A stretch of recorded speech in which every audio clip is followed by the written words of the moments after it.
Tadi Datuk Sri menekankan mahasiswa yang dahulu tidak lagi macam sekarang ini. Jadi apa mahasiswa perlukan untuk menepati dan merealisasikan mahasiswa madani? Lebih-lebih lagi kita ingin memperkasakan aspek pemerkasaan mahasiswa dalam kalangan mahasiswa di seluruh Malaysia. Silakan Datuk Sri.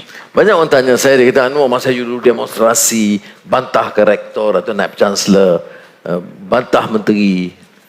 Bantah, saya tak ada masalah. Jangan bantah Perdana Menteri sudah. Tidak, maknanya boleh menteri memberi penjelasan, ada kebebasan kegiatan mahasiswa. Kita tidak mau kongkong. Ya. Kadang-kadang kita rasa setuju, kadang-kadang kita rasa tak betul. Tapi didik anak-anak sebagai anak-anak kita.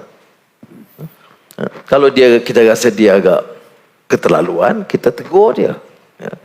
Begitu juga menjaga kebebasan akademik. Saya tidak mau mengongkong. Cuma ada peraturan dia. Janganlah datang guna ini bawa pahaman perkauman yang selihat berperang dengan kaum lain atau bawa pahaman Islam yang terlalu jumud. Ya. Yang kalau orang tak setuju dengan parti saya, dia tak masuk, dia masuk neraka. Itu Islam macam itu. Parahlah kita. Ini tidak akan diizinkan. Ya. Jadi itu yang pertama saya sebut. Tetapi apakah perlu saudara buat bantahan atau demonstrasi? Saya jawab, saya nak cakap-cakaplah di sini. Yang kita buat dulu sebab tidak ada ruang. Kan kalau ada bantahan masalah kementerian, undang menteri, beda dengar. Dan arahan kita, pandangan kita sekarang ini ialah memberikan ruang kepada mahasiswa mengeluarkan pandangannya dan membantah. Ya. Jadi tidak perlu mengambil jalan seperti mana yang kita lakukan dulu. Ya. Bukanlah saya nak pertahankan apa saya buat. Kalau saya ulang lagi yang dulu. Ya. Tetapi keadaan itu berubah. Jadi tidak semestinya kita guna kaedah yang sama tahun 70-an atau lewat akhir 60-an masa saya di universiti atau 70-an dengan sekarang. Ya. Keadaan berubah. Tetapi anak mahasiswa itu harus berfikir cara kreatif. Sebab tu saya kata dah itu dalam dialog temu Anwar. Saya kata saya tak mahu anak-anak kita jadi macai. Ya, dah dia setuju dengan hormat, tak setuju tak beritahu tak setuju. Tapi harus dipikir. Jangan jadi macai, jangan jadi satu lagi. Pandai pun. Jangan jadi macai, jangan jadi walaun. Kata semua betul. Walaupun doesn't make sense. Saya kali tahu macam di parlimen orang bantah. Saya tak apa, saya dengar. Saya duduk, saya dengar, saya jawab. Tapi dia kata kerajaan sekarang zalim. Tapi kebetulan dia pakai jubah. Okey, jadi kita kena setuju. Sebab apa zalim? Sebab menganaktirikan negeri-negeri pembangkang dan mengurangkan dana. Saya pegang fakta dia. Di semua negeri termasuk Terengganu, Kelantan, Perlis dan Kedah, kita tambah peruntukan. Jadi yang dengar, yang walaupun ya zalim, dia kita bagi fakta ni, dia diam sekejap, ya zalim. Ini bukan lagi tradisi ilmu dan tradisi akliyah yang dijalankan dalam anjurkan oleh Islam. Tradisi akliyah ini maknanya is an intellectual tradition based on knowledge, based on truth and facts.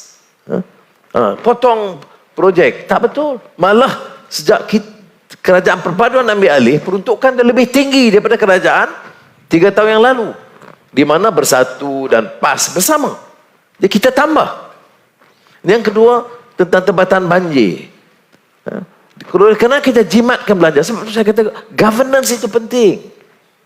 Ini ada kaitan dengan saudara, iaitu menganjurkan perbincangan, dialog supaya dapat memperoleh fakta.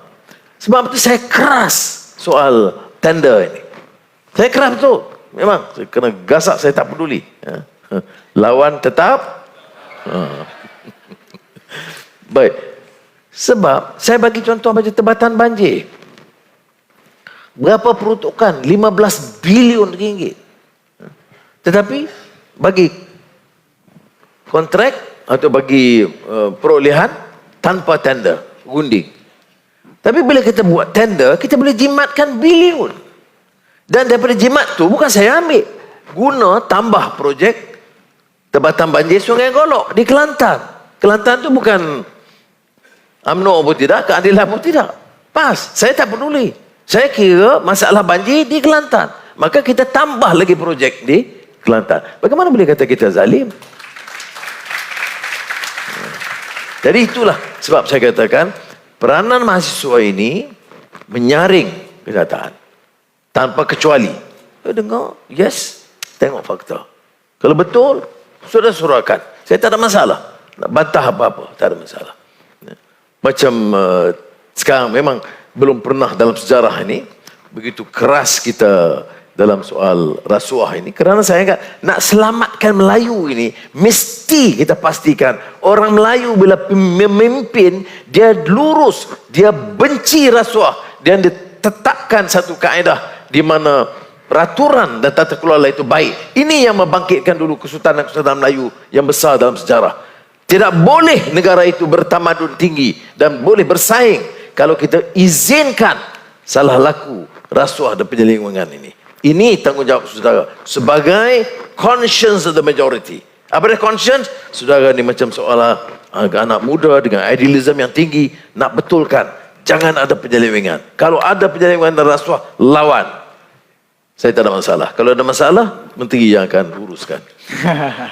Okey. Alright, baik. Terima kasih Datuk Sri.